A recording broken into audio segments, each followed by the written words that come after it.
హనుమంతుడిని చెడుపై విజయం సాధించే మరియు రక్షణ కల్పించే శక్తి ఉన్న దైవంగా పూజిస్తారు.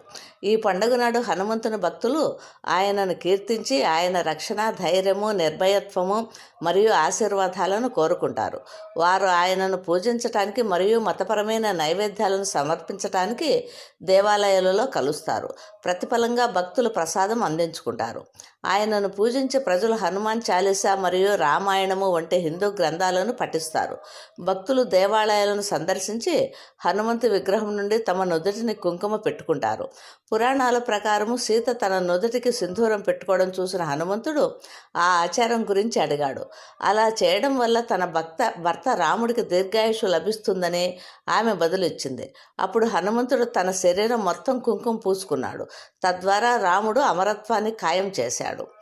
తమిళనాడు మరియు కేరళలో మార్గాళి మాసములోని అమావాస్య రోజున హనుమాన్ జయంతిని జరుపుకుంటారు.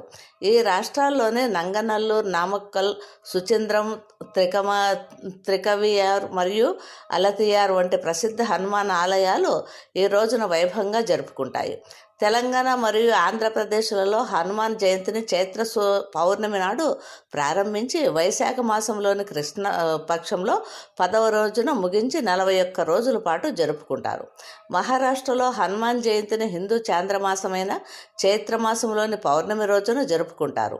హనుమాన్ జయంతికి ఒక ప్రత్యేకత ఏమిటంటే కొన్ని పంచాంగాల ప్రకారము హనుమంతుని జన్మదినము అశ్విని మాసంలో కృష్ణపక్షంలో 14వ రోజున చతుర్థి నాడు వస్తుంది. అయితే మరికొన్నింటి ప్రకారం ఇది చైత్రమాసంలోని శుక్లపక్షంలో పౌర్ణమి రోజున వస్తుంది. ఈ రోజున హనుమాన్ ఆలయంలో హనుమంతుడు సూర్యోదయ సమయంలో జన్మించాడని నమ్ముతారు. కాబట్టి ఆధ్యాత్మిక ప్రసంగాలు తెల్లవారుజామున ప్రారంభమవుతాయి. జన్మ సమయంలో ఆధ్యాత్మిక ప్రసంగాలను నిలిపివేసి ప్రసాదాన్ని అందరికీ పంపిణీ చేస్తారు. ఈ రోజున ఈ ప్రాంతంలోని చాలా హిందూ దేవాలయాల్లో ఆధ్యాత్మిక ప్రసంగాలు నిర్వహిస్తారు. ఒడిశాలోని పాణ సంక్రాంతి ఏప్రిల్ 13, 14, 15 హనుమంతుని పుట్టినరోజుగా భావిస్తారు. భక్తులు రోజంతా దేవాలయాలను సందర్శించి హనుమాన్ చాలీసా పఠిస్తారు. ఈ రోజున రామాయణంలోని సుందరకాండ పుస్తకాన్ని పఠించడము కూడా ఒక పుణ్యకార్యంగా చెబుతారు.